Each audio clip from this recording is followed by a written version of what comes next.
Hey folks, welcome back. So today we're taking a look at the Triangle Agency Normal Briefcase Collection. This came through via Kickstarter a little while ago. I think you should be able to find the Briefcase Collection through Modifius now, both in the US and the UK and elsewhere. They are the distributor for the game, and I'm really glad they picked up a distributor because I backed this on first sight when I saw the Kickstarter because it just looked like something special right away, and luckily I was spot on. The interesting thing about this game, however, is that there's quite a lot of additional bits of rules and stuff that you can do that are revealed as you progress through the game. So this will be a mercifully brief first impressions compared to my usual because there's only so much of the core book I can show you without spoiling anything, and I certainly don't want to spoil the coolness to come. So the idea of this game is you're a member of a private agency called the Triangle Agency, and you capture anomalies which come together due to basically memes and thoughts kind of taking physical form and creating all kinds of weirdness, and you're supposed to capture them in your perfectly normal briefcase and bring them back to the vault at the Triangle Agency. And so they give you this wonderful briefcase box set here. You can see there's a bit of stickers just to give it some personality, and then we got a little summary on the back here. So, a tabletop role-playing game, an exciting new job opportunity for humans like you. Investigate supernatural anomalies, wield tremendous power, and take advantage of our comprehensive life insurance benefits, all from the comfort of your favorite table. So you've got a full rulebook, 12 missions in a book, a personal character organizer, and all dice required to play. The missions come in another book called The Vault. You get 6 four-sided dice, which are special, and 5 secret dice. I will show you the secret dice because just seeing them doesn't really tell you anything about what they do, so I don't really consider that a spoiler. Now, when you open this up, it opens just like a briefcase, as you can see, which is lovely. And on the inside cover of the briefcase, which is a little bit difficult to show you, so forgive the weird angle here. This just gives you a quick summary of how to make a test, which is easy. Roll 6d4. Did you roll 3 threes? No. Then quantify your success. And you look here, you can see how many, whether you got a success or not, and how much chaos was generated, which is the GM's sort of threat currency, if you like. You can spend quality assurance to modify your rolls and turn something into a 3. You can apply burnout and get chaos. If you got 3 threes, you got transcendent, you get no chaos, and you can choose all hands, add any number of 3s to the roll, circle back, replenish any 3 spent QA points on your character sheet, or employee of the moment and receive 3 commendations. And the way you perform on missions with your commendations is important in this game. And you'll see we've got a couple of little stash pockets here in the front. So this is where we have the dice. So we've got our special D4s. Now, as said on that summary, for every test you roll 6 of these guys. Sorry for the slowness, they're difficult to pick up more than one at a time. And what you want to get is 3s. That's why they're highlighted in red. So let's try a quick roll. So there I got 2 3s, right? But if I was rolling a test and I had some quality assurance points in a relevant field, I could turn one of these into a 3, so there are ways that you can spend your character's resources to modify your rolls, which is very handy. But at the core, it's an extremely simple system. And then we have some secret dice. So we've got a red D20. We've got a D8. Now, these are both sort of mottled red, as you can see, a little bit of translucency in there, kind of marbled. And then we got these blue fellows, this nice crystalline D6, which has something hanging out there in the center. We have a lovely D10, which again has a sparkly middle. We have then the D12, which I was very excited to see because this one has an eyeball in it. Look at that. I always wanted one of these liquid core eyeball dice, and I got one without even knowing it. So how good is that? So, obviously, like I said, I'm not going to spoil what they're for, but those are the secret dice. And if you buy the set, you're going to see them immediately anyway. As usual, I bought extra sets of both, which were very cheap and came along with Kickstarter. Always buy extra dice, that's my motto. Then we have here, this is a Triangle agenda, so this is a character organizer. So it's got enough documents to chronicle the complete careers of up to 6 agents. So you could use this for a full group, which is handy. And it's really nice paper quality, actually, considering that it's just character sheets. So for your characters, you actually have quite a few pages, but they're all pretty easy to handle. So kind of your bio that you set up. So who are you? How did you come in contact with your anomaly? So each agent has an anomaly that they bond with that gives them powers. How did the agency find you? Do your powers have unique manifestation? How do you take your coffee, etc.? Then you've got your work-life balance sheet. So each time you mark a box, you must strike one out from the end of the other tracks. So you can progress along competency, reality, or anomaly tracks, which have a funky font, as you can see. And each time you advance along one of these tracks, then you take one box blocks off the end of the others. So it's a kind of zero-sum thing. You need to choose carefully how you want to progress. And you note that certain boxes have codes like A3, D4, L11, E3, whatever. That means you can then look at that section of the rulebook and find out what the hell happened because you got that far along that track, which is very, very cool. Then we have your anomaly abilities. So on a success, certain things will happen. On a failure, other things will happen. And then these bits are secret. You'll find that out later. Here you'll have your character name, pronouns, your ratings and anomaly, reality, and competency. Your quality assurance stats and attentiveness, duplicity, dynamism, empathy, initiative, persistence, presence, professionalism, and subtlety. You have a max number of those that you can spend. And as you spend them, you tick them off the box here. You have a reality trigger, which your GM can trigger by spending 3 chaos. During and after your missions, you'll have commendations, demerits, and additional burnout, and that can have effects. Prime directive, you receive 1 demerit if you something, and you receive commendations for certain sanctioned behavior, and if you do all 3 behaviors in a single mission, receive 3 bonus commendations. And then you got your relationships, so this is part of your reality connections here. So you get connection bonuses for being in relationships. These are the people in your crew, basically. For competency, you get requisition and work-life benefits. So that means you can get more equipment, cool stuff, or bonuses that feed into your career. And then you have your anomaly abilities, which can grow and grow and grow, apparently. And we have extra pages for all of those as well. And then you can have custom tracks if you need them for your agency or your branch, which is pretty cool. And a notes page. And then we repeat that for 5 more times. And you have your complete journal for a whole campaign of 6 people, which is very nice. Then we have some lovely little padding here to keep everything nicely protected, which was done beautifully in shipping, by the way. And we have the core rulebook, which has lovely spot highlighting here on the red coming out of the perfectly normal briefcase. Lovely illustrations. You can see it's a nice, thick, chunky book with a silk bookmark, of course. And you can see the lovely title font here. And again, a spot gloss down here on the back. Basically, it repeats what's on the back of the briefcase itself, but it says, this book includes everything necessary for you and a group of friends to experience the chilling horror, wacky comedy, and emotional truth that can only come from working for reality's most trustworthy corporation, 333 years running. And this is from Haunted Table Games. But yeah, I have to say, this game is really, really something special. First of all, it looks incredible. And yeah, I'm not going to spend a huge amount of time, like I said, going through the details of this because, see, we have these playwalled documents. So it's a non-linear section, and it says you're not yet authorized to determine when this is necessary. So basically, as we saw in the character sheets, you reach certain points in your career progression on your different 3 tracks, and you will get access to new areas of playwalled documents, which will be revealed to you by the GM. There's terms and conditions, which I love, and they really play with the whole corporate satire aspect really well. Got a lovely table of contents, which gives you everything you need to know. So your rolling quick reference, how to use playwall documents, all that stuff. Playwall documents start on page 198.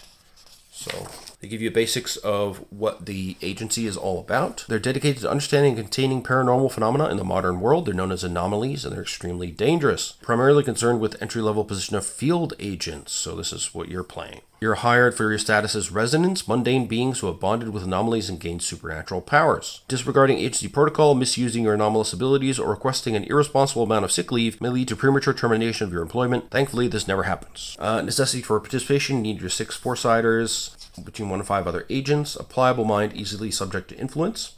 There's a human flaw alert. There's all kinds of interesting stuff they do with the typography in this game, which again, I don't want to spoil because there's actually storytelling happening through the typography, which is pretty amazing. So their mission is to stabilize reality. Talk about why a private corporation is best. If you are receiving gratitude for your work in the field, it is likely that you have created a loose end. Eliminate the gratitude or grateful party immediately. So basically, when you contain an anomaly, anybody that knows about it after you've contained it is a loose end, and you've got to deal with them. So they point out here that if somebody is rewarding you for, protecting them or whatever, that means they're a loose end and you have to kill them. So it's a bit dark. We've got our values, access denied. Okay, we got reporting to work. So the luckiest of all agents will be hired to work in Turnian City, which is where the global headquarters is. We have a lovely 2-page spread here of the headquarters with big red triangles, of course. And field work, so primarily you want to preserve reality. You want to apprehend anomalies for storage in the vault. And you want to control yourself for long-term employability. Between missions, there's plenty of work to be done. You're assigned a competency, which describes the work you do. Field work is mandatory, but your commitment to the work between missions will determine how far you climb in the company. So downtime matters in this game. And here they have an interesting corporate propaganda version of the trolley problem. So So everything in the existence, the future of all reality, is here. The unnecessary indulgences of mundane desire. What a simple and uncomplicated decision, says Triangle Head Man. So anomaly retrieval missions are generally in 3 parts. You have a morning meeting where the general manager, the GM, will introduce the mission and some scenes from your daily lives. And you have a briefing where you'll get your mission details. Then you'll investigate, find your target, find areas and people that have been affected by the anomaly, enter the anomaly's domain and figure out how to deal with it, capture it, and deposit it in the vault. If things are going awry, then you might have to escape, or you might need to neutralize it, meaning kill it. Now you've got anomaly retrieval equipment, which of course the normal briefcase. It's an uninteresting and nondescript briefcase capable of capturing and safely holding an anomaly of any size. So the anomaly has to be exhausted, calmed, or willing to be able to be stuffed into the normal briefcase. Successfully capturing an anomaly typically requires identifying its focus, the thought or feeling that created it. So what's a requisition, by the way? That's a catch-all term for any items created through anomalous research. Following your first mission, you'll gain access to many more useful tools, like these, that you can purchase for easier field work. We also have the ripple gun. As long as it can be aimed directly at an unobstructed target anomaly, it can be discharged to neutralize it permanently. It can expend only a single charge before it must be replenished at the agency. But if you discharge it for any other purpose than neutralizing the mission's target, you get 3 demerits. Can't discharge it at other resonance. But please ensure you're never standing between the ripple gun and its intended target. Possible retrieval outcomes. Notice everything is in 3s. Bit of a theme there. So there's only 3 possible outcomes: captured, neutralized, or escaped. If you don't manage to capture or neutralize the anomaly, you get 3 demerits. If you capture, you get 3 commendations. That's the best outcome. There can often be optional objectives. So perhaps firing a warning shot to get an extra commendation, or speak to a card-carrying member. You could step on a certain tile to get a demerit, stuff like that. And they give an example of a perfect mission, not leaving any loose ends. Everybody's convinced everything is perfectly normal. Then they talk about anomalies in detail, which I'll leave, again, for your personal enjoyment to read. Components of an anomaly. So they have a focus and a domain. The focus is the thought it was born from, which feeds and empowers it. So anomalies will aggressively pursue the replication of their focus in mundane minds, but they are not creatures of nuance. They may interpret a complex idea literally, engineer circumstances to force an emotion they prefer. So they give some examples of the focus. Disgust for sewage might lead to an anomaly to create monsters. Smells and situations would make the sewer seem disgusting to more people. Or the focus love of this old tree might push an anomaly to give the tree hypnotizingly beautiful flowers, forcing love from anyone who looks upon them. So knowing the anomaly's focus and temporarily indulging it to build trust is often the way to capture it. The domain is its place of power and typically the place where it broke into reality. So entering that is really dangerous, but you often have to capture the anomaly or have any hope of dealing with it. Threats in the field. So chaos is anomalous energy added to the universe as a result of your field team's actions. So your general manager will trap chaos in an abstract space called the chaos pool and then spend it against you with chaos effects. An unreal being without a domain or focus is called a minor anomaly, so you can have those as well. Then you've got your loose ends. So these are mundane minds that have been exposed to anomalies and they've not been suitably cleansed, if you like. They've got the scheduling. Occasionally, your table selves will interfere with mission completion by believing they forgot or have more important things going on the day of the mission. This is a lie and can simply be ignored. Then we've got capturing anomalies. So you can satisfy its focus temporarily, leading to contentment, convincing it that its actions are counterproductive, leading to confusion, or removing the source of its focus, leading to despair. Then we've got agent performance metrics, so you have your commendations and demerits we've talked about before. Things that give you commendations are capturing anomalies, doing your sanctioned behaviors, doing your optional objectives, clarifying a rule for another agent, identifying when another agent should receive a demerit, which is kind of nasty, and demonstrating exemplary loyalty to your agency. Demerits means allowing anomalies to escape, discharging a ripple gun on unimportant targets, violating your competencies prime directive, completing certain optional objectives, using your anomaly abilities outside of work, bending or breaking the rules of the game for narrative purposes, disloyal behavior or negative agency-related speech as determined by your general manager. And you can have agency standing, which is adjusted by your demerits. No demerits, you're in good standing. It goes through needs improvement, needs serious improvement, that employee, alone at lunch, or targeted passive aggression, disinvited to parties, we had such high hopes for you, there's still time to change, please do not do this, and frozen yogurt room access revoked at 10 plus. Then we got our playwalled documents. So now it will say, please go to A1, for example, here. Everything after page 198 is the play wall, so you've got additional rules and stuff there that you will learn as you play through the game and gain more capabilities and more requisitions and so on. So at the end of a mission, you have to complete a mission report. So that includes anomaly status, any loose ends, collect details about the anomaly, like its alias, behavior, focus, and domain. And then your GM will review the report and provide a letter grade. In your post-mission checklist, you'll get your mission results, either 3 commendations for captured, nothing for neutralized, or 3 demerits for an escape. For completion, recommendation. If it's exemplary with no mistakes, you get 6 commendations for each agent. If it's complete and approximately correct, you get 3 commendations. If it's incomplete or accurate, you get nothing. Optional objectives can get you commendations or demerits depending. And you have a final defense. You can beseech GMs for commendations they did not receive or forgot to draw attention towards during the mission. They may also attempt to expunge demerits from their record they believe were given inaccurately. After final defense, the events of a mission cannot be referenced again for future rewards. Superlatives are rewarded following final defense. Now we have the dice roll system. So you'll be rolling for 2 reasons: asking the agency to alter the recent past, or using your anomaly abilities in a safe and controlled manner. So basically, for most stuff, you're really not going to roll for average things. You always roll 6 4-sided dice. If at least 1 3 is present, that's a success. If there are 0 3s, that's a failure. If you have at least 1 3, you successfully ask the agency or achieve an anomaly abilities on a success result. If you get no 3s, you trigger the on-failure result for your anomaly, or the agency's power cannot be used to change the recent past. So more chaos equals more problem. So as you build up chaos for the GM, see it's stacking up here. So when you roll, each die that does not show a 3 adds 1 chaos to the chaos pool. And then it says error, something has gone wrong. Discontinuing use of visual elements with more than 2 dimensions until the problem is resolved. We've got your qualities. So these are what we saw under QA in the character sheets before. So then you have quality assurances. If you have 3 QAs in empathy, it means the agency will intercede to assist you more often in situations involving empathy. You're always 1 QA away from a 3, which means you're 1 QA away from success. All QAs are recharged fully and automatically to their current maximum between missions. It's kind of like Trail of Cthulhu or Gumshoe, where you have skill points that are sort of spent and they don't replenish until the end of the mission. So you've got to be careful about that. And one of your qualities has no QA remaining, even if it never had any at all. You have burnout when rolling without quality. Burnout burns 1 die showing a 3, reducing your chance of success and adding 1 chaos to every roll. So burnout always removes 1 3 and generates 1 chaos. If there's no 3 to burn, it still adds the chaos. You can also get additional burnout as well. There's no limit on the amount of burnout you can experience at one time, and it can increase the amount of chaos generated beyond the typical maximum of 6. Transcendence. This is what happens when you roll exactly 3 3s. As we saw before, you can add a number of 3s to the roll. You can replenish any 3 spent QAs, which is really good. Or you can get Employee of the Moment and receive 3 commendations. And you can choose from these effects. Adding or removing 3s with quality assurances and burnout cannot create transcendence, but this result remains especially stable. 3 3s always creates 0 chaos, even if it is not transcendence and even if it had burnout. That means that spending 3 QAs can take you from 0 3s all the way to a success with 0 chaos, but then you don't have those QAs anymore. And here's your rolling quick reference: how to quantify your success, modifiers with your QAs, and applying of burnout, which eliminates 1 3 and gives you 1 chaos.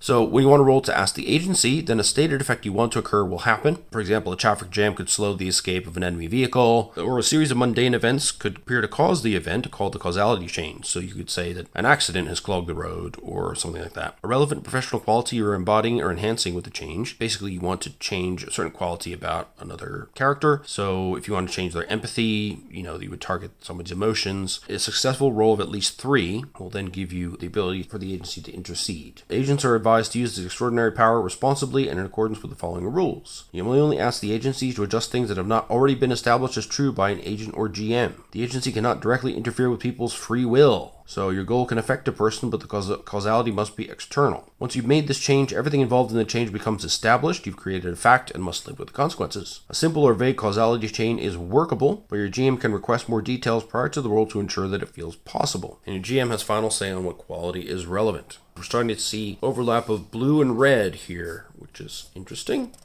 I wonder what that means. Here's a transcript from a representative field team, so it'll give you just some play examples and a few more examples of asking the agency here. Lots of nice examples, and again, really interesting typography and layout. Then we've got anomaly abilities. So since you're a resident, you have some kind of bond with an anomaly, and you can theoretically be capable of a wide array of abilities, but only 3 are approved for use in the field. Of course, it's 3. So if you roll to activate the ability, do a standard roll and get at least 1 3. And if you get at least 1 additional outcome attainable in particular situations. So for each additional 3 is an effect that can be used if your roll has more than 1 3, on every third 3, or on 6 or more 3s, or you can spend 3 threes to do certain things. Then they have on transcendence, means this effect only occurs when 3 threes are rolled for the ability prior to any adjustments, but then it's crossed out and says this effect is no longer present on any approved abilities due to changes in our operating budget. Then we have failure is assumed. Okay, so there are no skill checks in Triangle Agency because you know you will fail at anything risky or difficult that you attempt. Anytime you think this might not work, take our word for it, it won't. So rolling dice is entirely agent or player initiated. Your GM will often warn you if something you're trying isn't going to work and may require you to ask the agency or use an anomaly ability to reach the desired effect, but they can't ever force you to roll and cannot decide what you do with that roll. Yeah, and then all sorts of stuff about going to K2. Then we have harm. This is the the very simple damage system. 1 harm is enough force to kill an average human. 2 plus harm is worse. When harm dealt increases beyond 1, it measures how extreme and unusual the damaging force is. So 1 harm would be like a bullet, a sword slicing off a head, or fall from a great height. 2 harm would be organs teleported to the outside of the body, or spontaneous fire started in the brain. 3 harm would be a body contorted into a perfect spiral, a halo of darkness hovering above a corpse, whispering a name best left unspoken. 4 plus harm is worse. And then they have a test your knowledge quiz with answers here. Your life insurance policy. So when you're harmed, you can automatically expend 1 QA per point of harm to ignore the effects. If the agent receives harm while they have no remaining assurances, you can choose not to activate benefit 1. They are dead. Death activates benefit 2. For the reasonable penalty of -5 commendations, the agent is resurrected in their branch's break room. On request, the agency can alter or remove 1 memory or change 1 minor aesthetic detail of the agent prior to resurrection. You can enter commendation debt if this -5 puts you below 0 commendations. And basically have to get more commendation until you got 0 or more. Agents in commendation debt are automatically enrolled in the shoelace initiative, wherein the shoelaces become untied at irregular intervals as a gentle reminder to exit commendation debt. If you do not typically wear shoelaces, please tie them somewhere on your body so you can experience the full benefits of the initiative.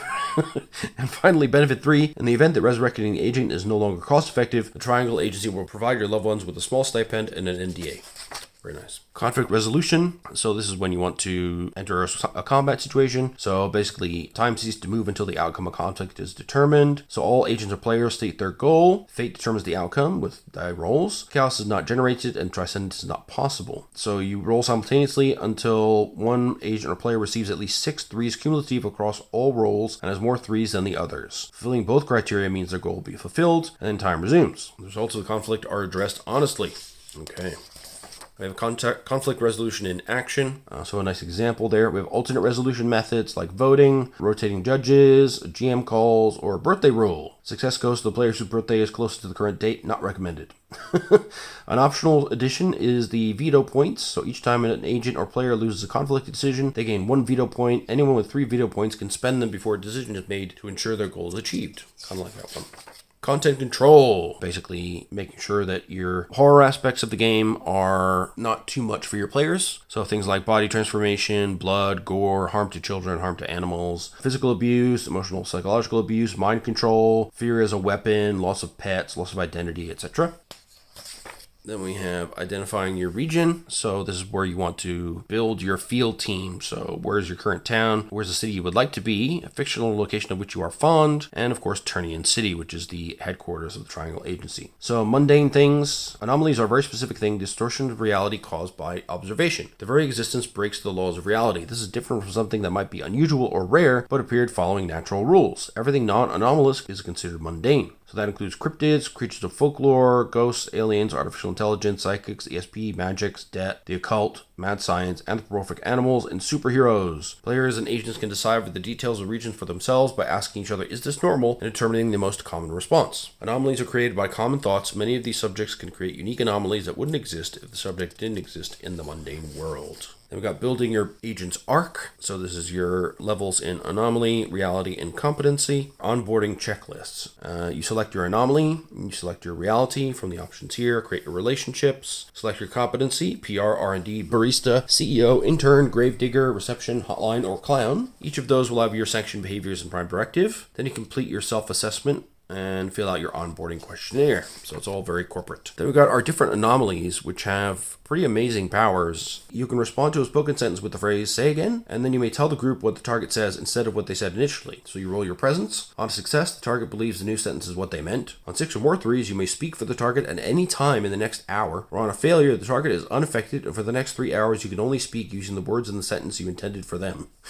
That's pretty funny. But, on a success, with 6 threes, spending some QA, you could speak for the target for an entire hour, which is quite crazy. And there's other abilities too, so tip of the tongue. Roll empathy. On a success, you say what the target wishes they were saying right now. On every third 3, you may ask a question about something currently relevant to the target and receive an answer for the GM. On a failure, you admit something you don't want anyone to know. You can also do silence. You open your mouth and emit a noise that adjusts frequency to cancel out the noises you make. Roll subtlety. On a success, none of your actions make a sound until after you make another roll or close your mouth. For each additional 3, you can silence the actions of one additional target. So again, really powerful stuff. You don't roll often in this game, but when you do, it's highly consequential. Again, we have these Q&A stuff, but that all comes in at the relevant points listed here in the playwalled documents. Then we got the catalog anomaly. So on a success, with the what's out over there power, you create an object where you're pointing. It can be any mundane thing you can imagine that fits comfortably and harmlessly inside the space, but can only feature details of information you would know. For each additional 3, you can add another object, and on a failure, the GM will describe a different object that is now there and is either obviously out of place or extremely inconvenient.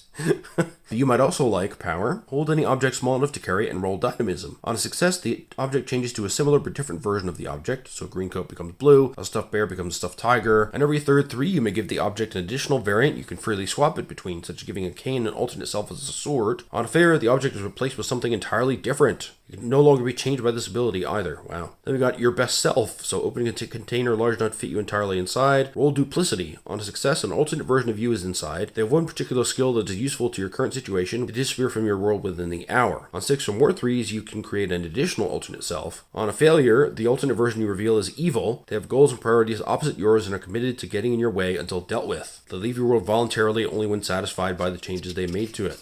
You got the drain anomaly. I love these pictures, by the way. Would you like some more? So to you, desire is a bucket. Poke a hole in it by saying, would you like some more, and roll empathy. On success, the person you're speaking to becomes very interested in more of the last thing they enjoyed. Attention, affection, ice cream, etc. As identified by you and the player of the character. This does not create an addiction or compulsion, but makes that thing, if it's available, into leverage or distraction far beyond its worth. For each additional 3, you may spread their desire to one other nearby target to similar effect. On a failure, the target develops a loathing for the last thing they enjoyed. Your suggestion of more is insulting, and even thinking about that thing is revolting from now on. Then you got borrow. You can choose the feature of a mundane target and take it for yourself, their face, their voice, their love, their fingerprints. Now you have it and they do not. On a success, you get that ability for up to an hour. For each additional 3, choose one. The target keeps a flawed version of what's borrowed, or the effect lasts an additional hour, or you may share what's borrowed with one other target. On a failure, the target loses what you've taken permanently and no one gets it, but they remember what they've lost. Finally, you get universal recipient. When you receive harm and are hurt in any way, you may roll persistence. On a success, select a nearby living person other than what hurt you. They are hurt instead and you are unhurt. Could be an anomaly as well. For each additional 3, you may choose an additional target who receives that same hurt. On a failure, your pain cycles back on itself and you are dealt that hurt triply. If there will be harm remaining after your death, it finds additional nearby targets until it is all dealt. Ouch. Ouchie, ouch. Got timepiece. This is a cool one. We've got time. When you are a target or in a hurry to complete a task, check any clock and say the phrase, we've got time, and roll professionalism. On a success, you're right. If the task is focused on and approached genuinely, it will be completed before the deadline. For each additional 3, you gain an additional minute of prep before the deadline hits for other activities. On a failure, you are catastrophically, terribly wrong, and you don't know until it's too late. Overclock. When you or an ally rolls for an anomaly ability other than this one, after seeing the result, punch a clock and roll initiative. On a success, you send the target back in time to assist themselves, allowing them to use the same ability a second time with an identical number of 3s. This second use can now affect new targets and does not generate chaos or transcendence. For each additional 3, you add 1 3 to the second use. On a failure, the original roll becomes a failure, and then the ability fails a second time. The second failure repeats on the same target or moves to a new target, whichever is worse. Chaos, however, is not generated. Finally, you have remember when. Make someone feel an overwhelming rush of nostalgia for the time they let slip away. Hum a tune and roll empathy. On a success, all past events, even recent ones, feel wistfully far away. Target is desperate to talk about their past and easily led towards subjects you're interested in, even typically secret or classified ones. On every third 3, you may request a particular memory sequence be described in perfect detail. This effect can reveal information behind even anomalous memory blockages or wipes. However, on a failure, the target becomes lost in their memories, they're overcome with emotion, and are useless for gathering information. Returning to the present will take time and care. The condition generates at least one loose end. Oh boy. You got growth. Check out this creepy guy. More is always better. I'm not sure about that. I'll cover you. When a nearby target would be hurt by an external force, you may say, I'll cover you, and extend your flesh to protect them. Roll persistence. On a success, you grow rapidly around them and take the attack for them. Any hurt, harm, or death is dealt to you instead of them. And every third 3, you arm yourself in extra layers of protective flesh. Then that reduces the harm by 1, and any extra is applied to future harm. On a failure, you and the target both take the original harm. Your body grows beyond your intent and remains overgrown in an obvious way until you have at least an hour to rest and recuperate. Then you got limbs. Expand your physical possibility with additional limbs similar to the ones you already possess. Roll dynamism. On a success, you gain reach and control far beyond typical combatants and can easily engage any mundane or minor anomaly target into a stalemate. For each additional 3, choose 1. You can disarm a target, engage one more target, render an engaged target unconscious, or kill an unconscious target. On a failure, you become only limbs. All other features disappear, and you become a conscious pile of whatever limbs you are hoping to create. You are extremely awkward and vulnerable to harm for an hour. Eyes. So you can open a few more eyes and roll professionalism. On a success, you sprout new eyes with potent new abilities. Spend 3s on the following types of vision, would last for 1 hour. Heat, night, or telescopic for 1/3. 2 on fingerprint or x-ray vision. 3 for reality, cuts through illusions and obfuscations. 4 for plant sign language, anomaly tracking. 6 for weakness, and 7 for future sight. On a failure, you see a vision of the end. You receive a piece of forbidden knowledge about the end of all things, too big for your mind to comprehend. You suffer from an additional burnout on all rolls until the end of the mission. Ouch. You got gun. This is a pretty amazing one. It's a gun. So the first ability is eliminate. You can remove a mundane object or person from the equation permanently. Once they existed, now they do not. Aim your gun and roll dynamism. On a success, the target disappears without a trace. On 6 or more 3s, you can choose any number of targets you can see from where you're standing. They all disappear without a trace. On a failure, the target is killed, an object is destroyed, a living creature dies. This fact is visible, obvious, and potentially horrifying. You also have quick draw. When something tries to hurt you, you fire your gun and roll initiative. On a success, you shot first. The aggressor takes 1 harm before their attack, and they do not succeed at hurting you. How cool is that? For each additional 3, you may choose an additional target to harm or eliminate the target you've already harmed with this ability. On a failure, you misfire. Something or someone important to you is damaged, and the original attack against you proceeds as planned. Finally, you have open carry. The threat of your gun is so great that even the mundane can sense it. Make your options clear and roll presence. On a success, a target you are focusing on is intimidated enough to do what you want. However, the GM chooses one consequence from the following. A target will remember your face, contact the authorities, react with extreme fear, or seek retribution. For each additional 3, you may either remove an option from the possible consequences or add an additional target. Very cool. On a failure, the target is unafraid. They become immune to all effects of your gun, likely retaliate in immediate and dangerous ways. Nice. We've got dream. Don't worry, it's not real. Nightmare. Project yourself into something larger than life. Pick a mind and rapid shadow around yourself and roll presence. On success, you may adopt an illusory form and appear as that form to your target. The form can be terrifying, beautiful, or mundane, and they believe it's your true form. On every third 3, you may ask the player controlling the target to tell you one of the following before you take this form: their worst fear, their greatest goal, or their most secret desire. On a failure, your true identity is emblazoned onto their mind. By night, they will dream about you. By day, they will think about you. For today, though, maybe nothing will happen. You got nap time. Blow a pinch of sand onto a target and roll subtlety. On success, you send the target into a sudden sleep, allow pleasant dreams, and think they nodded off on their own after they wake up in a few minutes. For each additional 3, choose 1, add an additional target, or the effect lasts an additional hour. If you fail, another target, an ally, or perhaps even yourself falls asleep instead.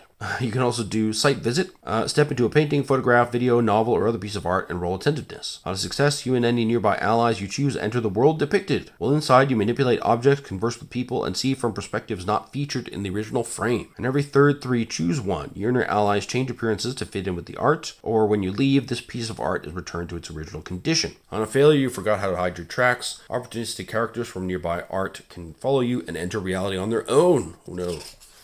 Then we got manifold, straight ahead, can't miss it. I know a shortcut. When you want to get somewhere in a hurry, say the phrase, I know a shortcut, and then describe a short path to the discussed location and roll initiative. On success, your directions are correct no matter how impossible for yourself. The shortcut disappears once it's been used. For each additional 3, an additional person may use your shortcut before it disappears. On a failure, your shortcut leads somewhere very inconvenient instead of the desired location, and it is persistent and visible to everyone on both sides. Or you can just keep walking. When you give someone directions or fleeing from a pursuer or know where someone is going, you may attempt to trap them in a maze or endless hallway. Tie a knot and roll persistence. On success, you trap them in a complex repeating path of your own design. They cannot exit until you make another roll. For each additional 3, you may trap an additional target or make the maze last for additional rolls past the first. On a failure, you speed them immediately along to their destination to reach the target or catch you immediately. Oh boy. You also gyre the gimbal. Adjust your balance and roll professionalism. On success, you change the orientation of gravity up to 90 degrees in the direction of your choosing. If you're in a room, it affects only that room. If you're outside, it affects everything within about 30 yards. This lasts until you make another roll. For each additional 3, choose 1. The change doesn't affect a single target, such as yourself. The range is infinite for a single target, or gravity for a single target is rotated further 90 degrees. On a failure, you become unmoored from gravity for at least an hour. Your body acts as if it is in 0G. Anyone who sees this will become a loose end.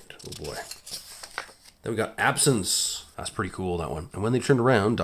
Missed! They never seem to know where you are. When something might touch or hurt you, you can say missed and roll duplicity. On a success, you were always somewhere else nearby, perhaps behind or on top of whatever tried to touch you. For each additional 3, another willing nearby target may be moved with you to the new location. On a failure, the target moves instead to hurt another or to an angle that deals additional harm or to a very inconvenient place. We've also got negatives. Inspect the place where something once was and roll attentiveness. On a success, you can see the lost history of the place you're inspecting. If a note was removed, you know what it read. If an object was stolen, you know what it was and how it left. On every third 3, you may say one sentence about what is lost, and that sentence is true. On a failure, there's too much lost, you become overwhelmed by the history of the location you're in, and receive 1 harm in addition to any loose ends caused by your visible, painful reaction. Finally, you have Unbound. If something is in your way or holding you back, relax your body and roll Subtlety. On a success, you pass directly through it, you become intangible, and move easily through walls, chains, and other obstructions for 1 hour. On every third 3, you can become invisible, become inaudible, become unmemorable to one observer, or bring 1 person with you anytime you pass through an obstacle while using this ability. On a failure, you lose control of your physical form and become unstable, or unable to feel, hold, or interact with physical objects, but it can still be harmed for the remainder of the mission or until you die, whichever comes first.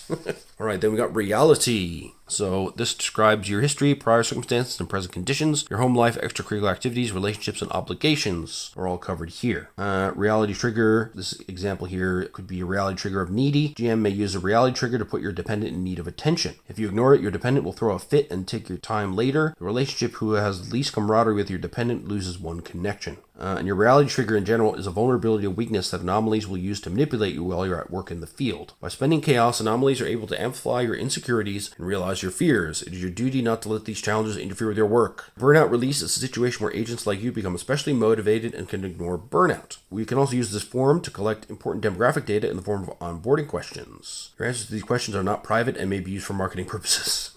Finally, you have 3 core relationships that are your anchors to society. If you're forced to choose a new reality, you do not lose your relationships. You may assign relationships you already have to these roles or answer the questions as normal, adding new relationships who each start with 1 connection.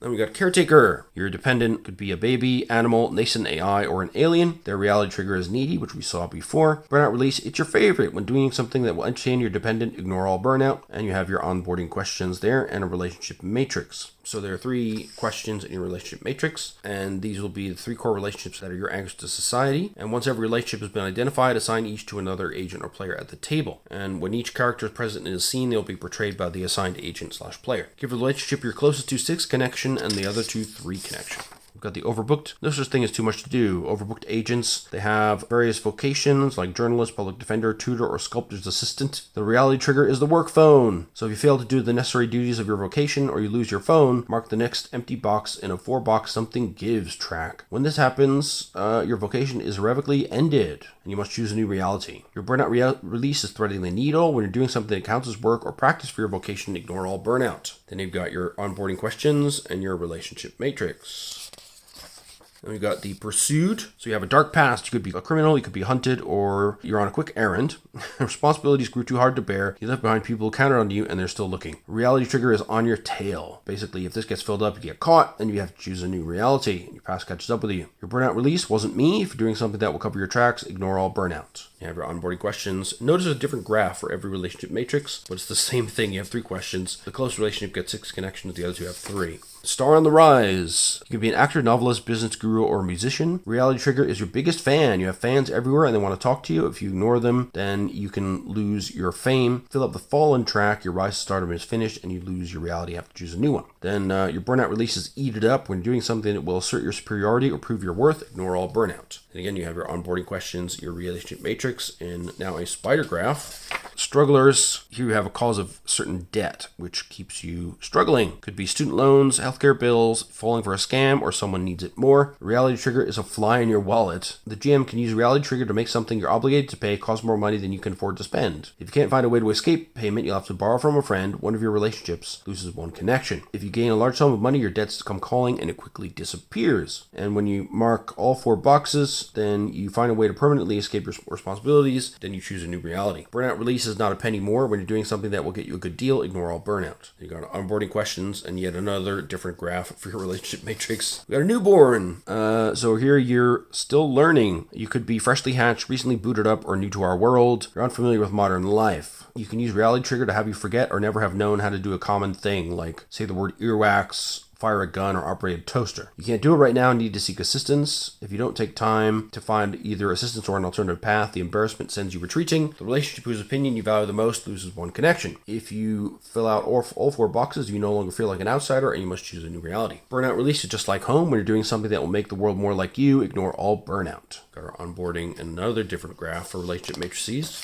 You can be a romantic. Try to keep them hating the game. Decide what you first notice in people. Eyes, talent, fashion, or ennui. Reality trigger, oh no, they're hot. You cannot ignore when an opportunity strikes. The GM may use reality trigger to have you notice a vibe. The vibe might be genuine or entirely imagined. If you don't shoot your shot, you dwell on the misconnection and struggle to be present. The relationship you're closest to loses one connection. Each time an existing relationship gets in the way of a new one, mark the next empty box. And then when you fill out 4, you end up with having to choose a new reality. Burnout release, that's right, I'm hot. Whenever you're doing something that will make you look more attractive or sympathetic, ignore all burnout. Then you got your onboarding questions and your relationship matrix.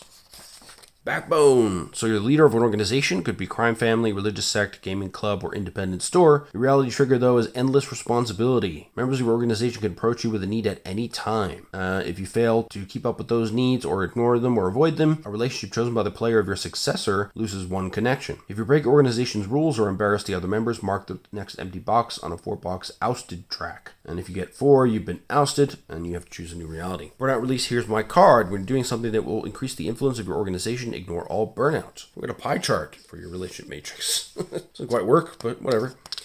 A lot of them don't quite work, the graphs. We got creature. How do you do, fellow humans? Okay, so you could be a vampire, robot, or mutated turtle. Your reality trigger is yes right now. Your true self has needs that others may understand but could never share. So one of these could bubble to the surface due to the GM using reality trigger. And if the truth about yourself is confessed or exposed to someone, mark the next empty box on the reveal track until you need to choose a new reality. Burnout release is crushing it. When you're doing something that will make you seem less interesting, ignore all burnout. And then you have onboarding questions and a relationship matrix with error bars. Very nice. And we got our competencies. So these are your positions within the organization, basically. So you get sanctioned behaviors, you get your prime directive, then you get 9 quality assurances assigned according to results of your self-assessment. Fill out here. So you choose your competency, you'll know your sanctioned behaviors and prime directives, you put on your sheet, and then you'll answer the questions here to fill out QA numbers in the appropriate fields. If your competency is PR, please refrain from any future private relations. Prime directive is keep everything above board, so every time you lie, you receive 1 demerit. You get 1 commendation for creating distractions, giving a great excuse, or ensuring they will never speak of this again. And if you do all of them, remember, you get 3 commendations after superlatives have been awarded. You got your self-assessment down here to determine how you distribute your points.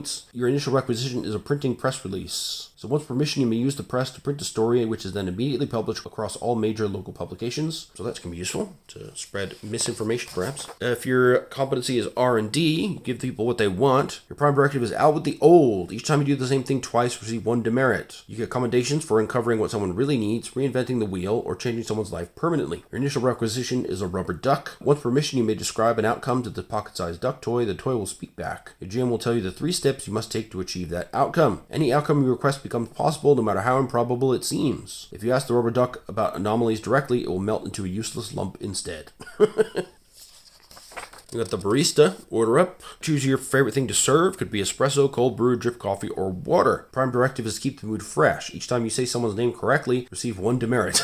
I really like that one. Sanctioned behaviors, make someone feel welcome, show off your specialized knowledge, or get some blood flowing. Your initial requisition is a triple shot glass. Once each mission, if the shot glass is used when pulling espresso from any espresso machine, the resulting shot can be poured into the mouth of a dead body to return them to life for 10 minutes. Whether anomalous or mundane, they cannot survive any amount of harm. And we got the CEO. It's great to be in charge. Choose your executive quirk. You might play golf in the office, smoke cigars during meetings, cry performatively, or quote a lot of self-help books. Your prime directive is to maintain the hierarchy. Each time you take an order, receive a demerit. You get commendations for making someone do what you want, enjoying the finer things in life, or making a necessary sacrifice. You also get an expense account. So once each mission, you may write that the agency has acquired something specific in the ledger, and it becomes agency property. You may use it during this mission, but the agency makes decisions about it going forward. Cool. We got the intern. Pay is overrated. Prime directive. They wouldn't ask it if it wasn't important. Each time you deny a request, receive 1 demerit. Get 1 commendation for confidently failing, embarrassing yourself for others' benefit, or bringing something to a screeching halt. Get an inherited name tag as your initial requisition. Once each mission, you may write the name of someone you met today on a name tag and apply it to somewhere on your person. Everyone except other agents will treat you as the name person for as long as you keep the name tag on. That's quite useful, actually. Nice disguising ability. Gravedigger. Somebody's got to do it. So prime directive is don't dirty innocent hands. Every time you touch something living, receive 1 demerit.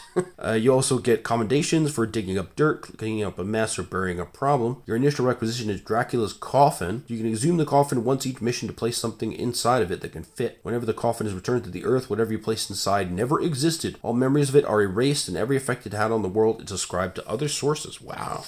I mean, that's a lot of hassle, but a very cool ability. Again, all the abilities in this game are really, really strong, which makes it really narratively crazy, and I'm very excited to play this. And we got Reception. Write this way, please. Prime directive, remain ever vigilant. Every time you sit down, receive 1 demerit. Every time you leave a question unanswered, receive 1 demerit. You get commendations for interrogating someone, commandeering belongings, or closing a door forever. You've also got Mobius Circuit TV, an endless room in the vault made entirely of television screens. Once each mission, you may use any internet-connected device to access a feed from one of the TVs. The screen shows you up to 30 minutes of footage of any moment in time from a place you visited that day.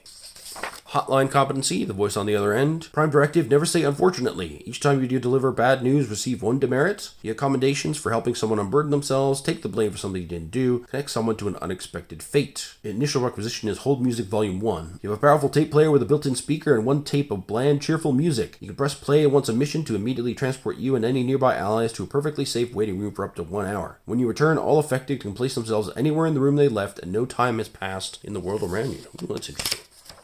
And we got the clown competency. Honk.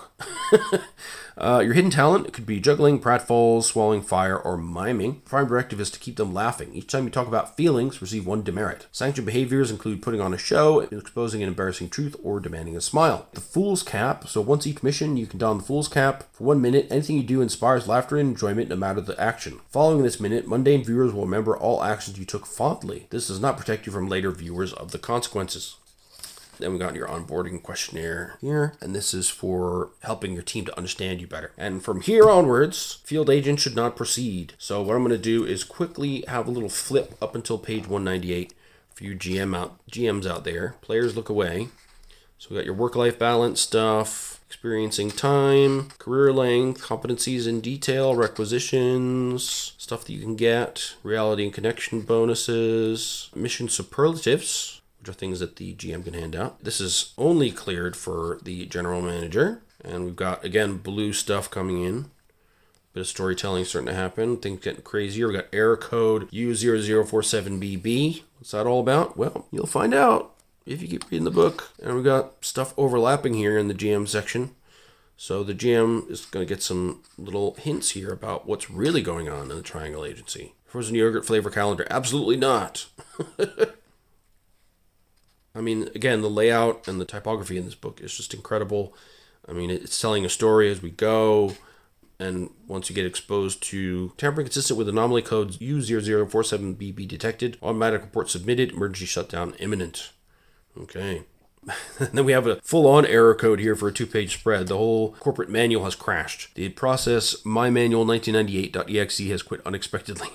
Tick the box. I agree to alert the agency immediately upon witnessing further interference. Error code U0047BB. Once again. Interesting. Then we got some unraveling stuff, weather events, some more interesting spreads, chaos effects. Again, so much craziness going on with the layout, as you can see. Yeah, Workster. There's all kinds of crazy stuff going on here.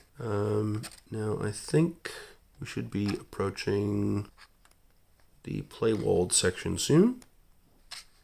There it is. All right, the playwall lies beyond this point. So, that's all you get to see. Buy the game. I mean, this is honestly, I'm so blown away. I had high expectations for this and it exceeded everything. So I really couldn't be happier. Next up, you get a second book in the Normal Briefcase, which is called The Vault. The Vault gives you a set of 12 missions to play. So as per usual with adventures and stuff, I'm just going to quietly flip through just to give you some enticing teases here. We've got a lovely 2-page spread. So this is all missions for the Triangle Agency.